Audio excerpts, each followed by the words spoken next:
Once again, a celebrity committed suicide, and now everybody is posting fame is not the answer, money is not the answer, internal peace is the answer. Okay, and everybody is saying you should avoid chasing these, you should avoid submitting your life to these things. Fine, but nobody is telling you the alternative to the happy life. I am speaking from my own experience and from the people I have read and I have studied, and I'm telling you the thing which works. See, people do not understand the balance, the relative meaning of balance in their life. If you really want to live a happy life and you are chasing happiness, the thing is, your life revolves around only four things: health, wealth, love, and happiness. If you, I repeat, if you take care of the above three things, the byproduct is happiness. First of all, health. Take care of your health. Health, not in the sense doing some exercise once a week. No, you have to take care of your body every day. It doesn't matter you do 10 push-ups or 20 push-ups. It doesn't matter you do some exercise, some walking. I leave that to you. But if you take care of your health, that would have a lot of other things that you yourself won't know. Then comes wealth. Take care of your money. Even if you don't earn, start figuring out the way you can earn. Start figuring out the way you can teach somebody. You can opt for a course which might enhance your skills. Wealth is not you earn some salary and that is creation of wealth. No. Every person on the planet has to learn personal finance. If you do not know the finances, you are bound to be in debt. You are bound to fuck up your life.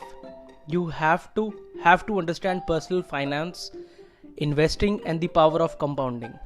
I am not saying this because it must be said. I am saying this because every person who has been successful has said this. Teens, especially millennials, we are wasting our life in chasing things that do not matter. And then when we find ourselves in debt, we realize we have really bought the things which we did not need. And then we spend things on pleasure, and it doesn't matter because these are short-lived, short-term, and they serve no purpose. You feel bad, you do shopping. It's a psychological fact. Many people tend to give themselves to that. You feel bad, you feel low. You have to figure out the root cause of it. Don't just try to overcome that just by talking about it and not being open about it and just doing some shopping, breaking things. You have to go to the root cause. And in the end, even if you talk to a psychologist, I have read a lot of psychology books. I have studied a lot of psychiatrists. Let me tell you one thing. In the end, they tell you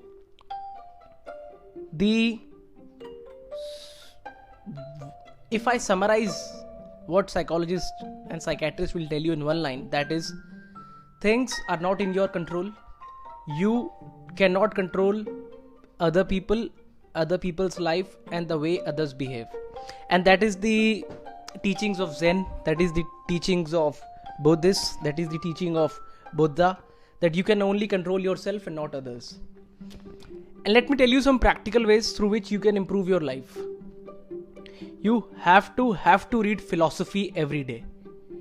It doesn't matter which philosopher you read, you have to read philosophy if you want to improve your life.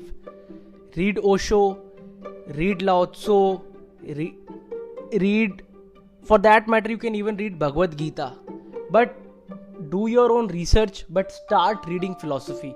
I would advise, if you really want to impact your day, read philosophy the first thing in the morning. And I myself, I have read so many philosophical books.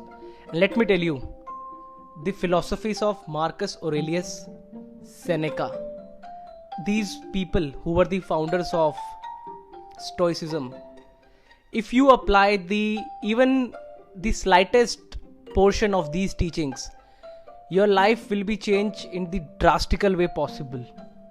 You have to read philosophy daily if you want to improve your life. Not in the sense, let me tell you, even your phone needs update in every 6 to 8 months. Why don't you update your brains? That's a common sense thing, but not everybody tends to give a thought about it. Every machine needs update, but what are you doing to update your mind? You have to read philosophy, you have to read good books. Because when your mind and money are in order, the byproduct is happiness. So, health, wealth.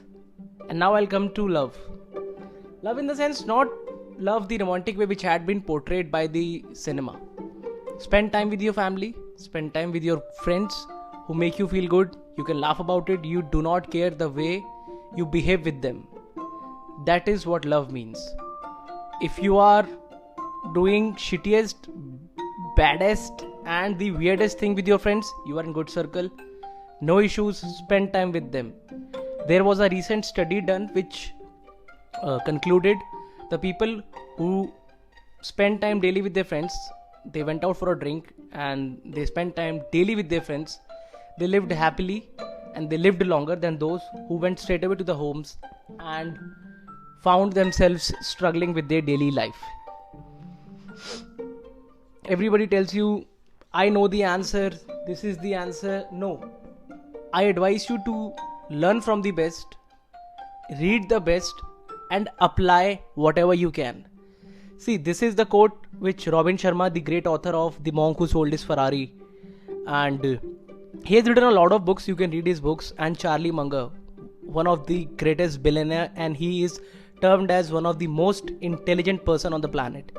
They both advised people like us that even if you improve 1% daily, in a year it is 365% improvement.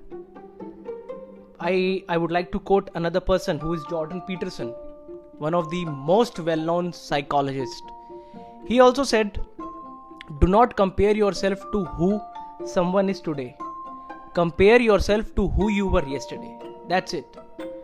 You cannot compare somebody's 50th chapter with your first chapter. That makes no sense. Even Osho said it. If you compare yourself, you are disrespecting yourself.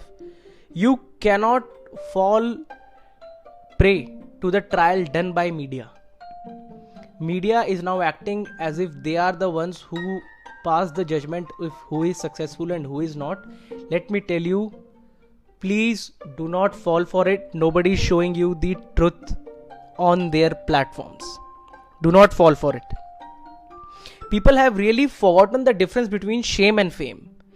Even if you get attention and you get fame, but people really don't figure out that people is not getting respected. He's only getting attention for some time because people have time to give attention.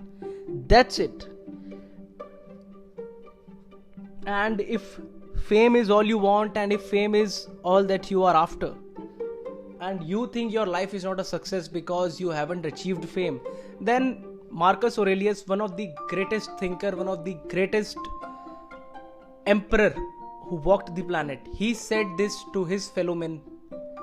If fame is all you want, go to the cemetery and see much more famous, much more well-established people are buried there and nobody is talking about them, nobody is bothered about them. Irfan Khan, Rishi Kapoor, they all are gone. Who is talking about them? No one. But yet they might have struggled their whole life just to maintain the fame and just to appear happy. And I would again like to quote Naval Ravikant. You can look for that person on internet. He is also termed as one of the greatest thinker alive. He has invested in some of the well-known companies like Twitter and Uber. He said, being happy and anonymous is much, much better than being famous and depressed. And he is the one who made me figure out the difference between purpose and passion. Everybody tells you should find your purpose, contribute your life to the purpose. No. The best thing is the best way to find your passion and purpose is, passion is what you do for yourself and you would do even if you don't get money in return. I repeat, passion is what you do for yourself and you would do even if you aren't paid for it. And purpose is what you do for others. You expect nothing in return. Nothing in return. That is the purpose of your life. So I hope this talk was worth your time, and I wish the best for everyone, and I bow down to the supreme enthroned in all of us and the energy running the planet. Thank you.